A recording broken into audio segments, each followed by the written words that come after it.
Bienvenido a otro episodio de Su Historia, una colección de historias de la Biblia, que no son cuentos, sino eventos reales que sucedieron a personas como tú y como yo. Toda la Biblia nos habla de una historia, la historia de cómo Dios extiende su amor hacia nosotros. Por eso decimos que es su historia.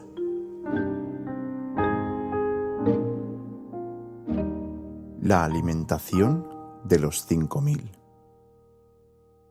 El Salvador iba por todas las ciudades y aldeas de Galilea. Enseñaba en las sinagogas, predicaba en las calles la buena nueva del reino de los cielos, sanaba las enfermedades y dolencias del pueblo. Se podía notar por donde había pasado.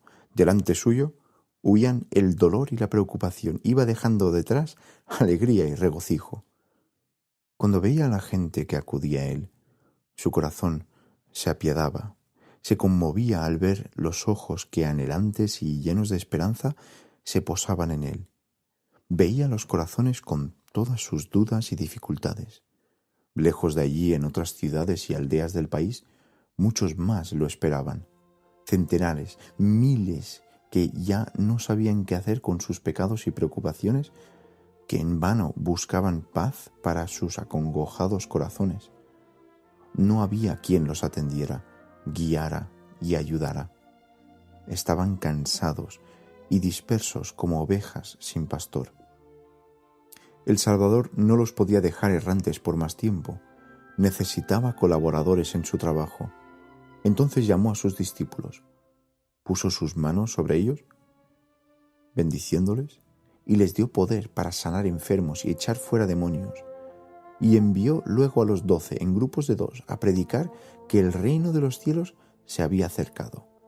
Los envió a las ovejas perdidas de Israel para indicarles el camino a la casa paterna.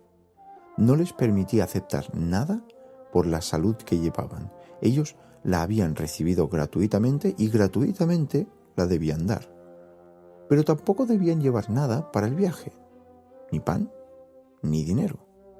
Donde quiera que llegaran, la gente cuidaría de ellos. El obrero merecía su alimento. En la casa que los recibiera, reinarían la alegría y la paz. Pero donde no se los quisiera recibir como embajadores de Dios y no se quisiera escuchar su palabra, llegaría el día que serían castigados por ello. Los discípulos se fueron de 2 en 2, con distintos rumbos, obediendo el mandato del Señor. Su aspecto era de pobres hombres, con un bastón por única posesión. Pero llevaban un tesoro que valía más que todo el oro del mundo. Lo distribuían generosamente, pero no disminuía. Iban por las aldeas anunciando el Evangelio y en todas partes sanaban enfermos. Y así dejaban también ellos una huella de bendiciones tras de sí. Cuando por fin regresaron, encontraron al Salvador cerca de Capernaum y entusiasmados le contaron lo que habían hecho y enseñado. Pero él vio que estaban muy cansados y sabía que allí no tendrían reposo, porque también en este lugar los oprimía una gran multitud. Era un constante ir y venir de gente, de manera que no tenían ni tiempo para comer. Jesús cuidaba muy bien de sus discípulos, los llevó consigo a la playa donde los esperaba la vieja y conocida embarcación. Les dijo: «Venid, descansad un poco». Navegó con ellos a un lugar desierto y distante en la otra orilla del lago. En el silencio, en la soledad, los discípulos recibirían nuevas fuerzas. También el Salvador deseaba la soledad porque en Capernaum lo habían visitado los discípulos de Juan y su corazón se entristeció por la muerte de su siervo fiel. Lentamente se deslizaba el barquito sobre las lucientes aguas azules. Estas eran horas preciosas para los discípulos. Pero antes de llegar a la otra orilla, el descanso había terminado. Porque cuando las gentes vieron que Jesús se iba por el lago, con los ojos fijos en el barquito, los siguieron por la playa y por la orilla dieron la vuelta al lago.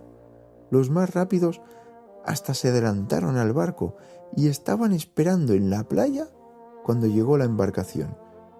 Estaban allí esperando, muy cansados, pero no les importaba hacer ese viaje largo y cansador. Tanto deseaban volver a estar cerca de Jesús. Querían ver sus milagros, querían oír sus palabras, y por él abandonaban sus casas y su trabajo. Y cada vez llegaba más gente desde todas las ciudades cercanas al mar de Galilea. Cuando subió al monte y se sentó con sus discípulos, ya se arremolinaban a su alrededor con sus enfermos y afligidos, con sus preguntas y sus problemas. ¿Cómo podía descansar? Olvidando su propia tristeza, se puso a hacer de nuevo el trabajo para el que había venido. Consolaba, socorría, hablaba del reino de Dios. El día comenzaba a declinar. Preocupados, los discípulos miraban cómo el sol descendía y las sombras se alargaban. Esa multitud escuchaba con tanta atención, mirando los milagros de Jesús, que se habían olvidado de todo lo demás. Habían hecho un viaje tan largo y ya todo el día habían estado fuera de sus casas. Comenzarían a sentir hambre y cansancio. ¿Y después? ¿Dónde conseguirían alimento y techo? El maestro no debía entretener más a esa gente, pensaban los discípulos, y así se lo dijeron.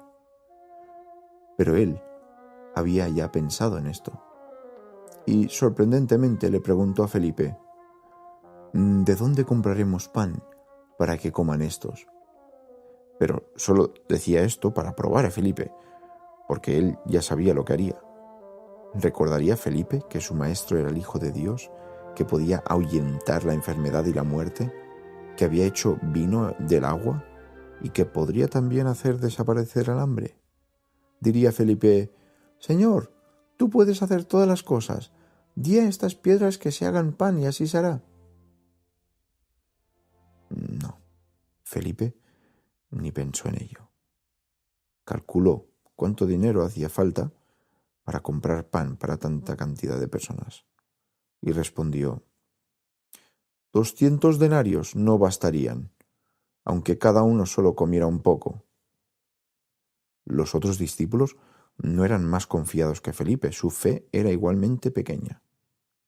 Deja a la gente que se vaya de ti, decían. Entonces pueden comprar pan en las aldeas cercanas y buscar alojamiento. Y no pensaban en lo pobres que eran en su mayoría, ni en lo cansados que estaban. Pero Jesús pensó en ello y dijo: no es necesario que se vayan. Dadles vosotros de comer. Era tan extraño. Los discípulos no entendían esas palabras. Pero él les preguntó: ¿cuántos panes tenéis? Andrés, hermano de Simón Pedro, ya había ido a averiguar y encontró algo. Aquí hay un muchacho, dijo, que tiene 5 panes y 2 peces. Pero eso era casi igual que nada para tanta gente. Y miró desesperado en derredor, por sobre de esos millares de cabezas, y Jesús dijo: traédmelos. Así lo hicieron.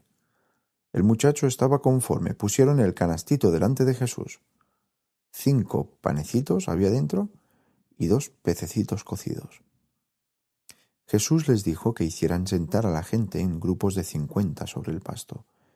Y los discípulos obedecieron otra vez. Obedecieron a pesar de no saber lo que el maestro se proponía. Y andaban entre la gente contando y agrupándola. Agrupaban ordenadamente a todas esas personas vestidas con ropa multicolor. Era un abigarrado hormigueo de gente. Desde lejos parecerían grandes canteros de flores sobre la verde hierba de las laderas del monte. Y cuando regresaron junto al maestro nuevamente y ocuparon su lugar, los discípulos vieron un milagro tan grande, tan estupendo, como nunca lo habían visto hasta entonces. El Salvador miró al cielo para dar gracias a su Padre por sus buenas dádivas, y extendió sus manos, bendiciendo la pequeña provisión. Entonces tomó los panes y los partió. También tomó los peces y los partió. De sus manos iban cayendo los trozos en los cestos que los discípulos le ponían delante. Él no dejaba de partir panes y pescados, y más panes y más pescados, y más panes y más pescados seguían saliendo de sus santas manos. Los discípulos llevaban cestos llenos a la gente, volvían vacíos y él los volvía a llenar. Todos comieron y fueron saciados. 5.000 hombres, además de mujeres y niños, comían silenciosamente, llenos de reverencia y admiración, como en un sueño. Y como en un sueño, vieron pasar luego a los discípulos entre las filas, recogiendo los trozos sobrantes. Llevaron a Jesús 12 cestos llenos. 12 cestos llenos sobraron de los 5 pequeños panes y 2 pescaditos, después de haberse alimentado tanta gente. Cuando la multitud se dio cuenta de que esto no era un sueño, sino una realidad, su alegría y entusiasmo no conocieron límites. Sus ojos brillaban, sus rostros se animaban a la luz del sol entrante. Un excitado murmullo recorría la multitud. Los brazos se extendían en éxtasis hacia Jesús. Se decían unos a otros: «Este verdaderamente es el profeta que había de venir al mundo. El Mesías ha venido, nuestro Rey, el que tanto tiempo esperábamos». Ahora lo sabían positivamente. La era gloriosa que Israel esperaba tanto tiempo, la hora de la libertad, había por fin llegado. Los romanos serían vencidos y echados, pues su poder no significaba nada para Jesús.